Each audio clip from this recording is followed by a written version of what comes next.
Akwai mazan da suke son su ga gindin matarsu da gashi. Idan mijinki ya kasance yana son ganin gindinki da gashi cikus, to ki zama mai tsafta. Ko da yaushe ki zama kina tsaftace gindinki, kina wanke shi da feminine wash, kina wanke gindinki, kina yawaita tsarki da ruwan zafi. Ba zafi wanda zai ƙona ki ba, ki dinga tsarki da ruwan zafi dan shi ba limlim inda zai sanyi ba amma kuma ya zama da zafi, ba kuma zafin da zai ƙona ki ba, saboda kin san ƙwayoyin da suke cikin gindi su ma rai ne da su. Idan kika gasa su da ruwa mai zafi sosai za su iya mutuwa. To sai ki sa ɗan daidai inda ba zai cutar da ke ba, ba zai ƙona ki ba, ba zai ƙona su ba amma kuma za ki ji ɗumin shi a jikinki da ɗan zafi. Ki dinga wanke gurin kina gyarawa.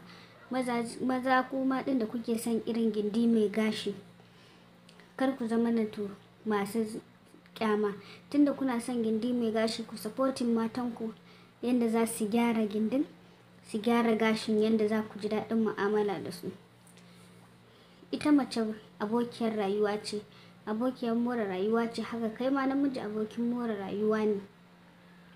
Idan kuna sawa a ranku cewa kawai za ku fitar da sha'awa ne, to wannan ba jima'i kuke yi ba, ba cin gindi kuke yi ba. Kawai dai kuna yin irin na marika tashi ne. Amma idan na soyayya za ku yi, sai kun nutsu kun ba wa junanku hakkinku. Kowa an ba shi hakkinsa, kun yi wasa da juna, kun mutsutsuka junanku, kun tabbata ka ji burarka tana zullo, tana fitar da ruwa na alaman gindi take son shiga, tana son ta ci gindi.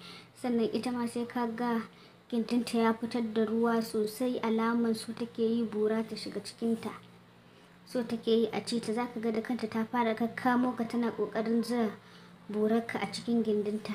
To idan kuna ba wa kanku wannan hakkin, kuna motso sha'awarku sosai, kana wasa ita kamar lemu ne da za ka siye, za ka zo shan shi babu ruwa, amma in ka lugugwita shi ka yi wasa da shi, ka matsa shi, za ka ga ruwa, kana buɗe shi za ka ga ruwa ya fito.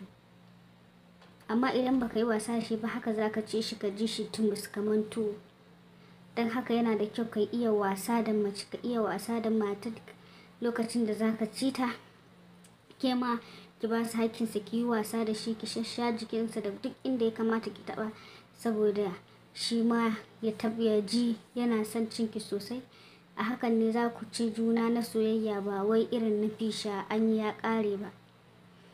Idan kika ga namiji yana cinki fisha, yana yi ɗaya biyu ya zubar da sperm ya tashi, to tabbas ba wai na soyayya yake miki ba, kawai yana cinki ne ya fita hakkinki, ko kuma yana ci ne don abin ya mani ya cika masa mara, yana so ya zubar. Amma idan na soyayya ne, za ki ga an ɗauki lokaci kuna wasa da juna, kuma in yi bura ta shiga cikin gindi ma za a daɗe ana caccakan gindin ba a kawo da wuri ba. Ko da yana son kawowa zai dinga mayarwa, saboda daɗin gindinki ba zai bar shi ya sauka ba, ko ya kawo zai ci gaba da cinki har burar ta sake tashi a cikin gindi. Amma idan har kika ga ba kya samun haka, to akwai matsala, kina buƙatar gyara. Akwai wasu abubuwan da ya kamata ki gyara, ko kuma akwai rashin soyayya a tsakaninku ke da shi.